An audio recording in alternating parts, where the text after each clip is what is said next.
Esta es la razón de ser, de estar aquí. Tu presencia, tu Espíritu Santo, tu palabra, Señor. Aquí no hay ninguna persona que no necesite tu consejo esta mañana, Señor. No podemos salir de este recinto siendo exactamente los mismos. No podemos, Señor. Tenemos que salir de este recinto. Tenemos que salir de este recinto con tu palabra en mente, con lo que tú has puesto en nuestras vidas, Señor, para podernos formar. A ver,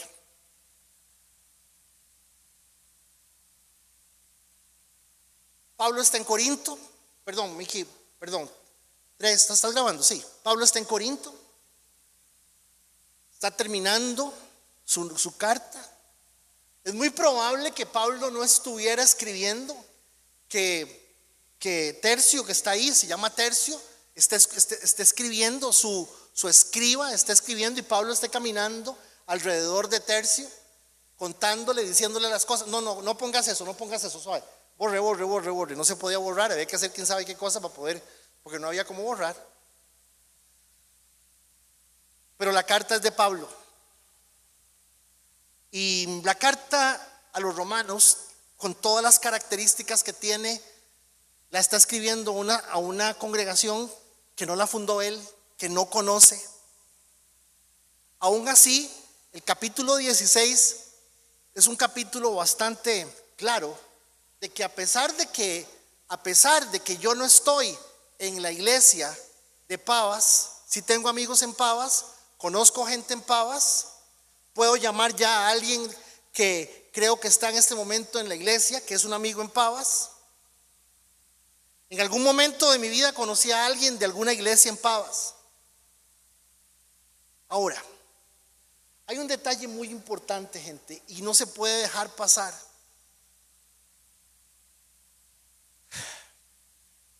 La carta a los romanos, la carta a Corinto, la carta a Gálatas, no era carta al centro de adoración, ni era carta a la iglesia bíblica, a la iglesia bíblica bautista, ni era la carta a Olivo Verde, era la carta a la iglesia en San Ramón. ¿Me estoy dando a entender?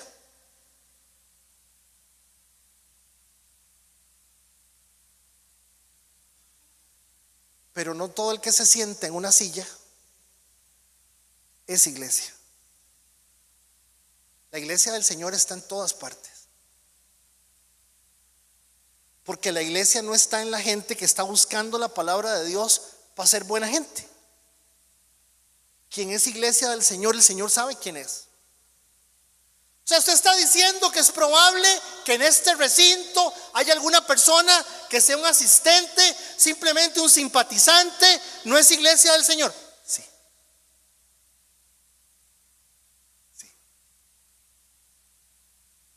¿Por qué? Porque las características de la iglesia del Señor son las características de que hemos hablado 1, 2 y 3 veces. La iglesia es el Señor la iglesia es el Señor quien la edifica. La iglesia es el Señor quien la alimenta. La iglesia es el Señor quien la sostiene. La iglesia es el Señor quien la hace crecer, quien la cuida en la iglesia. Pero no todo el mundo se somete a lo que es la iglesia. No todo el mundo lo hace. Yo les conté que aquí venía una señora que decía: Dios puede decir eso y lo puede decir la Biblia, pero a mí no me da la gana. Yo no me iba a poner a pelear porque yo entiendo claramente que estoy ante una persona que no lo es. Entonces, la iglesia va a Roma. Y es muy probable, por lo que está Pablo aclarando aquí, que sean diferentes hogares que representan la iglesia del Señor y que el domingo se reunieran en un recinto como hermanos para celebrar un culto. Pero lo que es importante, amigos y amigas, es entender que iglesia del Señor hay donde usted menos imagine. Cuesta.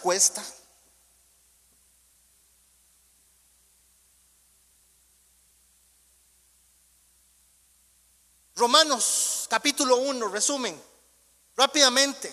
En el capítulo 1, Romanos nos enseña, Pablo nos enseña, se presenta como apóstol de Jesucristo y que les hace ver que existe una figura que se llama apóstol y que él es alguien que conoció al Señor personalmente en un momento especial, que fue tirado del caballo. Pablo enseña en el capítulo 1 que lamentablemente quien no quiera tomar en cuenta a Dios lo deja seguir viviendo la vida que quiere, porque tiene el pensamiento entenebrecido. Capítulo 1, Pablo nos enseña que la humanidad peca, que la gente peca,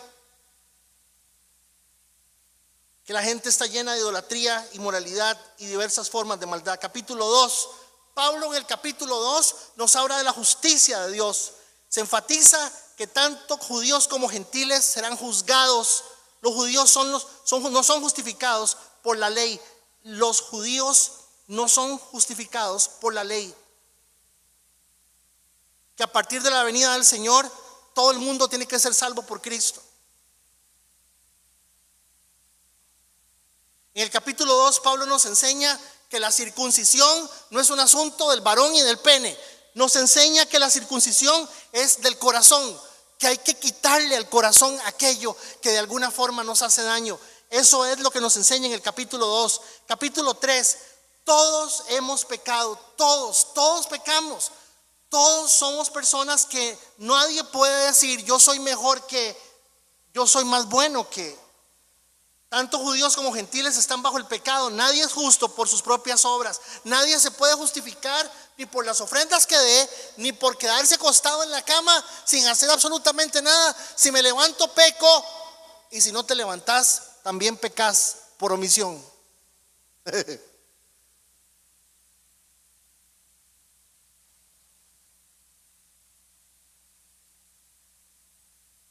En el capítulo 3, Pablo nos habla de la justificación por la fe. La justicia de Dios se manifiesta aparte de la ley y todos son justificados por medio de la fe en Jesucristo. Capítulo 4, Pablo introduce a Abraham, trae a Abraham para explicar cómo es que se escoge y cómo es que sucede esto de elegir las personas, porque Dios ve el corazón de la gente. Les recuerdo que en esas semanas vimos que hay diferentes posiciones.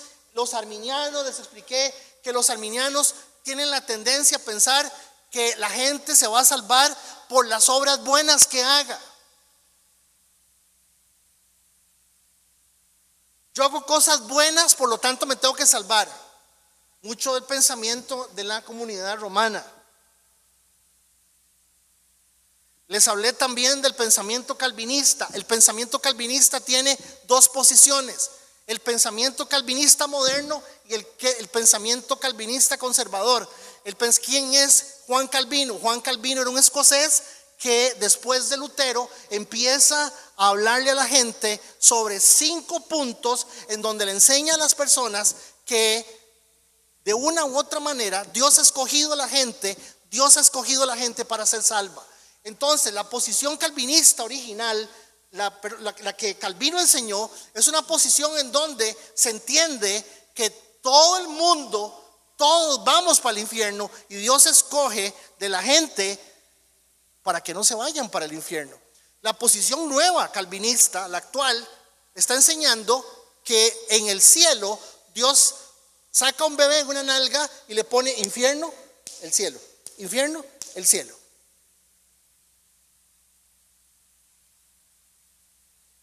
Complicado. Y hay versículos que se ven interesantes. Ahora, lo más importante que usted tiene que saber es que esto es una doctrina paralela.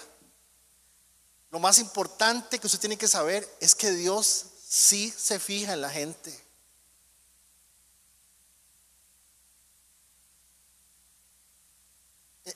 Yo tengo una pregunta. ¿Cómo sé yo que soy un elegido? Doña Gladys, ¿cuánto tiempo tiene estar con el Señor? Desde chiquitilla. Flori, ¿desde cuándo estás con el Señor? 40 años.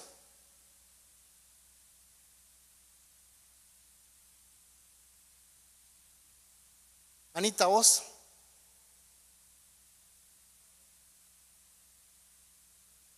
Perdón, para estar aquí un domingo. Don Luis, ¿cuánto tiene usted de estar en el Señor? Toda la vida. Perdón, ¿cómo sabe usted que es un elegido? Hay que estar loco o ser elegido para sentarse domingo a domingo, aquí o en cualquier parte del mundo, a buscar de la palabra de Dios.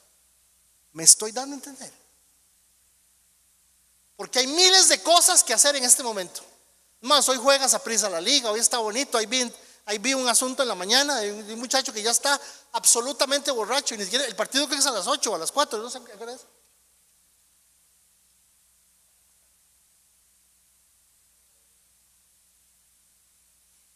No lo va a ver. ¿Cómo sabe usted que es un elegido? Porque usted pasan los días y pasan los días y pasan los días y usted dice, no, yo como que yo no puedo estar sin Dios. No puedo. No, algo me está pasando. Yo necesito o sea, digamos, el Espíritu Santo de Dios no te deja en paz. Eso es un elegido. Muchos son llamados, pero muy pocos son elegidos. Capítulo 5, tenemos paz para con Dios a través de Jesucristo. Tenemos paz con Dios y acceso a su gracia. En el capítulo 5, Pablo nos habla sobre Adán y Cristo. La desobediencia de Adán trajo el pecado y la muerte, mientras que la obediencia de Cristo trae la justicia. Capítulo 6 de Romanos. En el capítulo 6, la muerte al pecado, vida en Cristo. Los creyentes han muerto al pecado, deben vivir una nueva vida, novedad de vida. Ya no somos esclavos del pecado, somos esclavos de la justicia de Dios. Se exhorta a los creyentes a ser esclavos de la justicia de Dios en lugar del pecado. ¿Cuál es la diferencia? No pecamos, no, sí pecamos y a veces peor, que reconocemos que es pecado. Reconocemos que a Dios no le agrada y necesitamos ponernos a cuentas con Dios todos los días.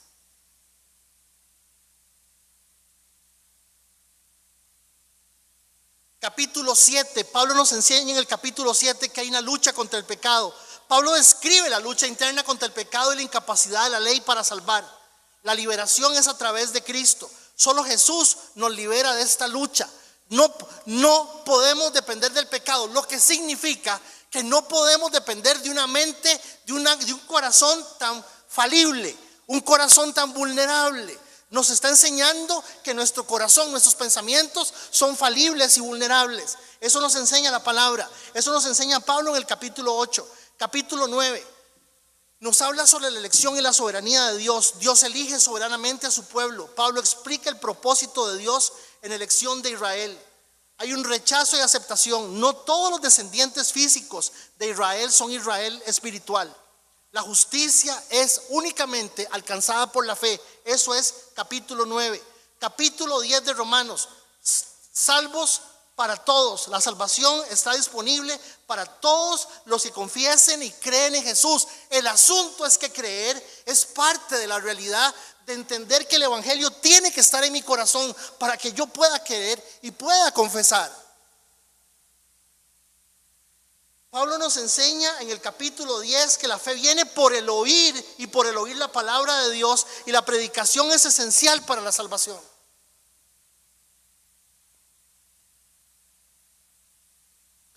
No se trata de levantar la mano y sentirse mal, porque si fuera por levantar la mano y sentirse mal, estaríamos todos aquí pidiendo perdón y lo deberíamos de hacer, claro que sí.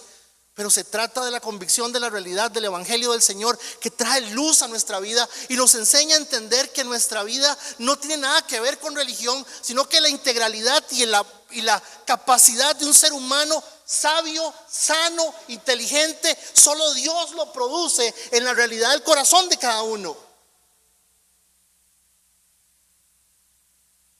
Dios no está intentando de meterlo a usted en un lugar para hacerlo religioso. Dios está intentando que usted entienda que Él quiere que usted tenga vida y vida en abundancia.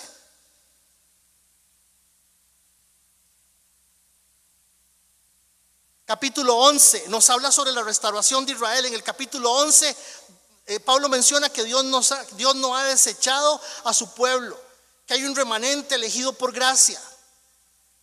Nos habla de que nosotros hemos sido injertados, los gentiles son injertados en el pueblo de Dios, pero que ambos pueblos debemos de evitar la arrogancia. Capítulo 12. En el capítulo 12 hay un cambio pastoral completamente. El apóstol Pablo nos habla de una vida práctica. Se exhorta a los creyentes a ofrecer los cuerpos como sacrificio vivo, no conformarse al mundo y renovar la mente. Nos habla de los dones espirituales y el uso de los dones espirituales en la iglesia. Se legitima la realidad de la iglesia. Somos la iglesia del Señor, el cuerpo de creyentes, los elegidos. Capítulo 13. El capítulo 13 nos habla que hay que someterse a las autoridades.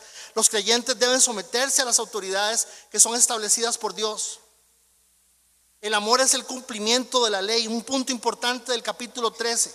El amor al prójimo es el cumplimiento de la ley y se nos exhorta a vivir en la luz. Capítulo 14, libertad de conciencia. Si usted come algo y eso afecta a la persona que está con usted, no se lo coma. Cuídese cómo habla y cuídese cómo actúa usted delante de las personas que no conocen al Señor. Porque van a decir, pero este no era que era.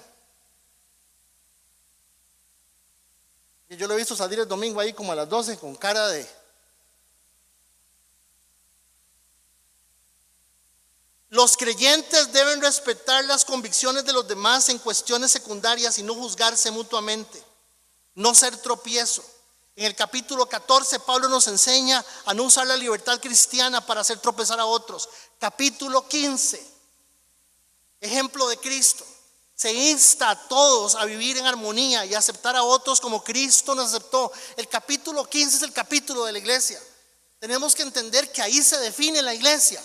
Si usted se va a ir de aquí por las razones que sea, busque una iglesia donde se cumpla el capítulo 15. Que no estoy diciendo que se cumpla aquí.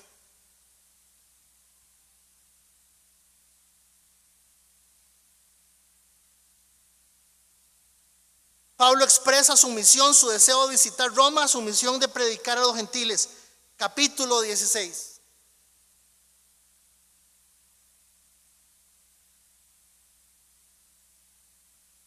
En el capítulo 16, Pablo tiene dos partes, de hecho tiene tres, pero lo vamos a dividir en dos partes.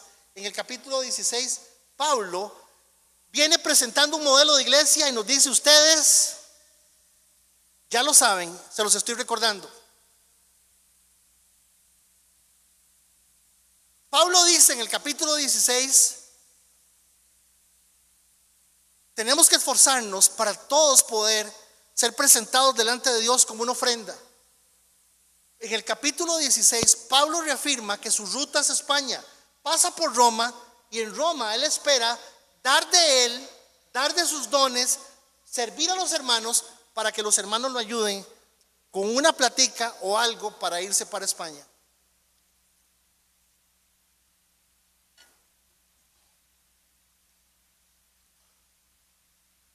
La oración de Pablo en el libro de Romanos es interesantísima. Pablo, hermanos, oren por mí, voy para España y yo voy a pasar ahora, estén orando por mí para que Dios, ahora que paso en mi ruta a San José, paso por Palmares, para que la gente de Palmares, y más bien la oración tiene un efecto que uno dice: ¿qué pasó? ¿Qué pasó? Porque ni la oración fue contestada como Pablo esperaba, ni llegó a Roma en el tiempo que él esperaba. Eso fue lo que sucedió. Iniciamos con el capítulo 16, verso 1 y 2, hablando de una mujer servidora en la iglesia en Cencrea. Les encomiendo a nuestra hermana Febe, luz, quien es diaconisa de la iglesia de Cencrea.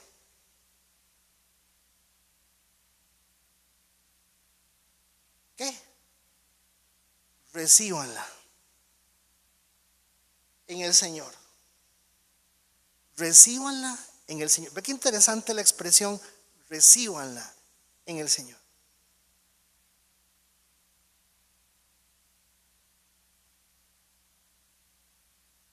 ¿Qué es en el Señor? ¿Qué es en el Señor? No ve absolutamente nada más que el Señor en ella. Aquí me tienen que decir amén.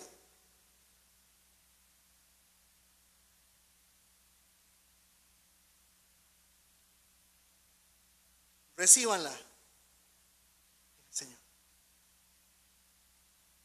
Es que es muy repugnante, es que es muy, tiene mucho trasero, es muy, tiene muchas tenis, es muy gorda, es muy alta, es muy flaca. Recíbala en el Señor. ¿Están entendiendo en el Señor? Muy profundo, muy profundo.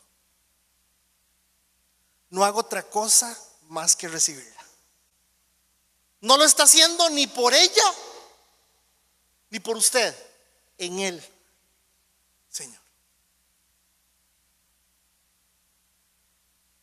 Como digna, oiga, como digna de honra en el pueblo de Dios. No me gusta hacer esto, pero lo voy a hacer. Vuélvase a su hermano que está a la derecha o a la izquierda. Véalo, vuelva a ver a Sonia Murillo, y vuelva a ver para acá, y vuelva a ver a Doñana, y vuelva a ver a Ronald vuelva a ver. Diga esto conmigo: mis hermanos en el Señor son dignos de la honra del pueblo de Dios. Wow.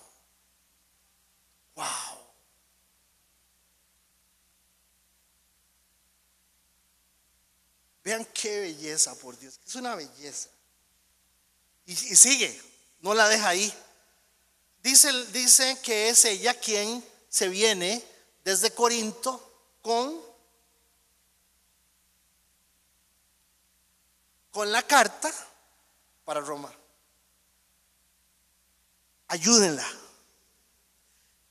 Ese ayúdenla que está ahí, mis amados amigos y amigas, ese ayúdenla es, a ver, para yo saber qué ayuda necesita Ronald, necesito preguntarle a Lluvia qué necesita. Para yo preguntarle a Ronald qué necesita, necesito preguntarle el nombre.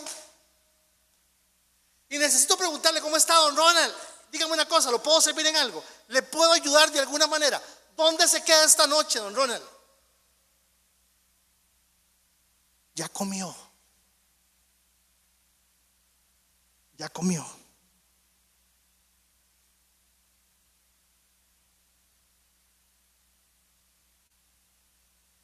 Ayúdenla en todo lo que necesite, porque ella ha sido de ayuda para muchos, especialmente para mí. Inicia su cierre hablando de una mujer. Hay 10 mujeres, a partir de ahora aparecen 10 mujeres.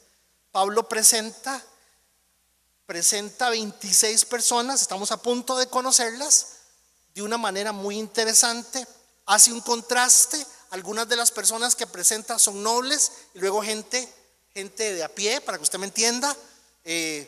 Cita una persona que es un noble, cita una persona de a pie. Esa es la característica de los nombres, no se sabe de dónde los conoce. Por eso empecé hablando sobre el asunto de la iglesia en Pavas, para que ustedes sepan que Pablo, a través de caminar todo por Asia Menor, fue conociendo diferentes personas, pero aparecen estas personas. Ella ha sido de gran ayuda para mí, especialmente para mí. Den mis saludos a doña Priscila y a su marido Aquila. Priscila, anciana. Aquila, águila. Mis colaboradores en el ministerio de Cristo Jesús. De hecho, una vez arriesgaron, no se sabe cuándo, arriesgaron la vida por mí. Yo les estoy agradecidos. Oiga, dice que él está agradecido, pero que además que todas las iglesias de los gentiles también están agradecidos.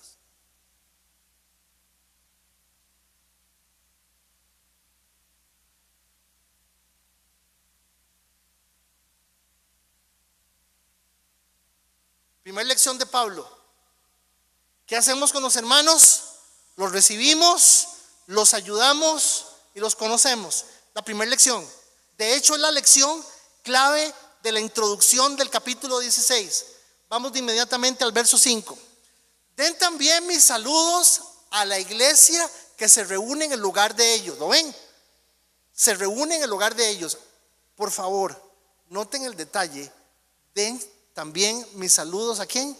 A la iglesia que se reúne en el lugar de ellos.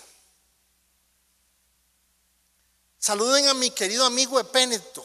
Él fue el primero de toda provincia de Asia que se convirtió en seguidor de Cristo. Vean qué dato, es un dato, simplemente es un detalle. Denle mis saludos a María. No es la Virgen María, es una María. El nombre María era muy común. Miriam, María.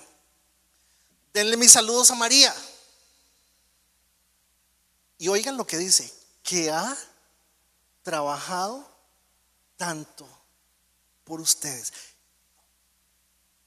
A mí me vuela la cabeza esto, pero si no me pongo a llorar y dejo el asunto a la mitad, mejor sigo. Sí, mejor me pongo así como emocionado. Saluden a Andrónico y a Junias, judíos como yo, quienes estuvieron en la cárcel conmigo. Ellos son muy respetados entre los apóstoles y se hicieron seguidores de Cristo antes que yo. Ahí no dice que ellos eran apóstoles, dice que los apóstoles los conocían y que eran gente muy respetada por los apóstoles. Saluden a Amplías, mi querido amigo en el Señor.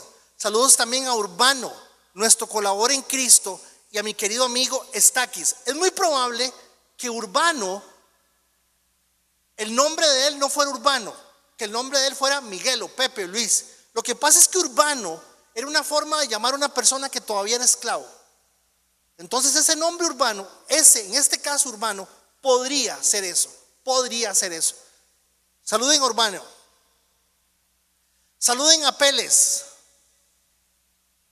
Y oigan lo que dice: un buen hombre aprobado por Cristo. Yo quiero que usted me diga cuántos de ustedes están pensando en sugerirle a una nuera, a una amiga que use un nombre de la Biblia para sus chiquitos. Aristóbulo. Perdónenme, oiga algo. Vea, dice ahí, saluden a Apeles. ¿Cómo se llama el chiquito? Apeles, Apeles Felipe.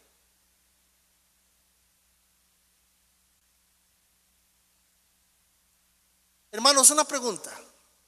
¿No les parece raro que de un pronto a otro aparece el nombre de un poco de gente que no se sabe quién es? No importa cómo se llamen, igual que los chinos. Cuando los chinos oyen los nombres de nosotros se mueren de risa.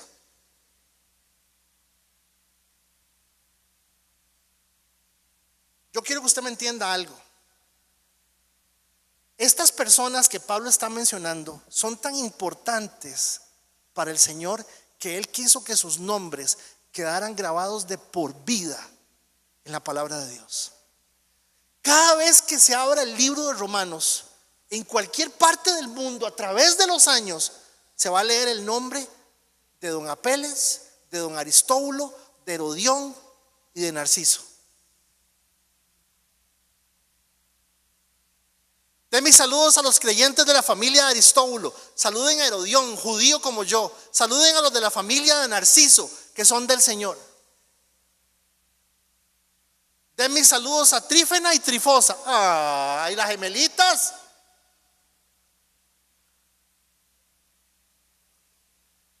¿Cómo se llama la chiquita?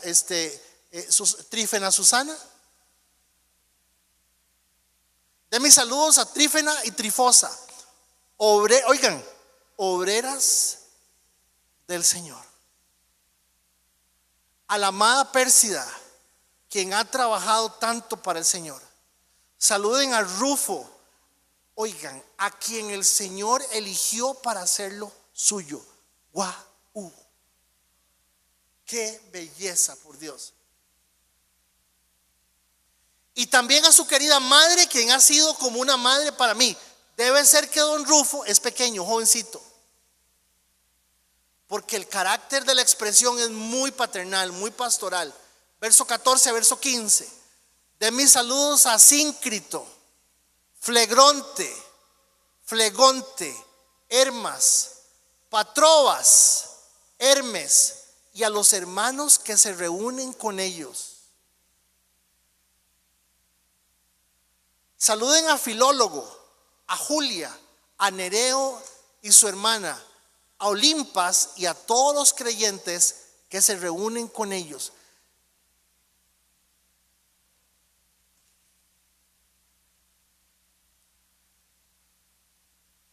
Hay una discusión sobre el versículo, sobre el capítulo 16, porque el primer papiro, el último papiro es del año 218 y es el papiro 46 de Romanos.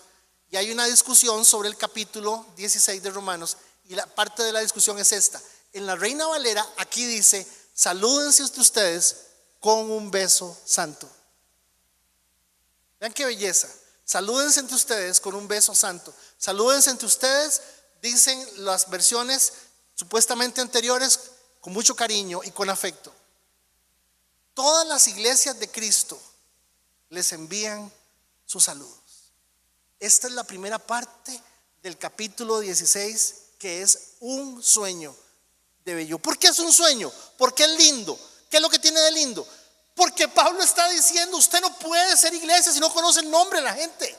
Y le estoy diciendo que me salude a la gente que yo conozco por nombre.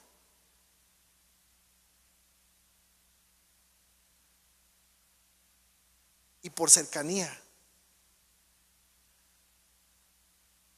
Número 2, en esta introducción del capítulo 16, Pablo menciona el cariño como algo importante entre nosotros.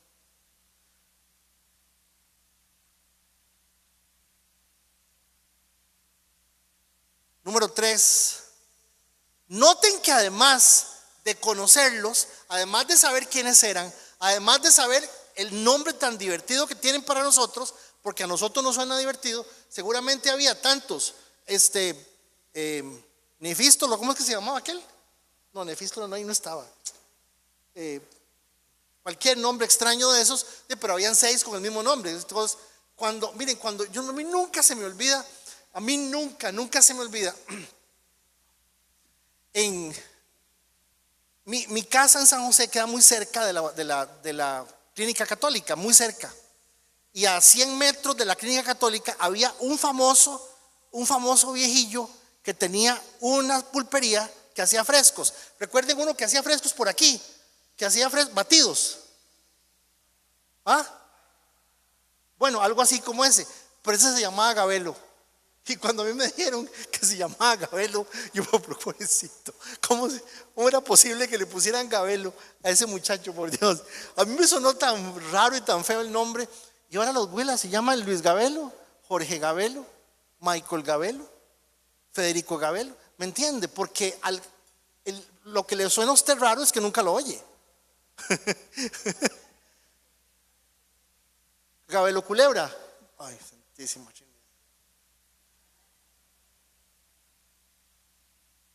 Pablo quiere que todos entendamos que el cariño es clave, pero el cariño va más allá, es el paso siguiente. Hermanos, terminamos, si Dios lo permite, el próximo fin de semana con la segunda parte del final de Romanos capítulo 16. Pero lo único que quiere Pablo es que entendamos que al cerrar él mencionando a la gente, nos está diciendo a nosotros: esa es la iglesia que el Señor espera que seamos. Señor bendito, yo te doy gracias. Te suplico, Señor, que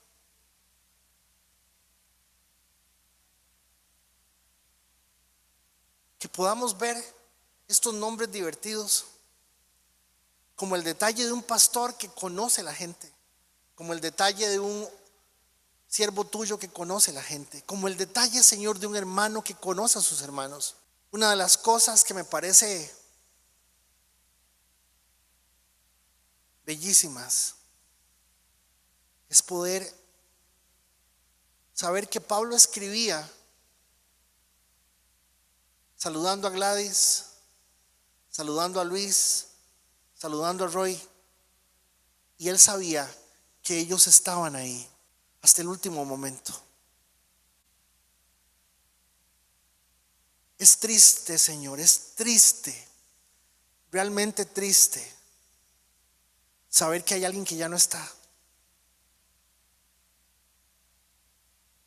Es triste saber que inclusive por nuestra propia arrogancia y orgullo no recibiríamos a alguien que una vez estuvo. Pero creo que es también más triste no acordarnos de alguien. No sé.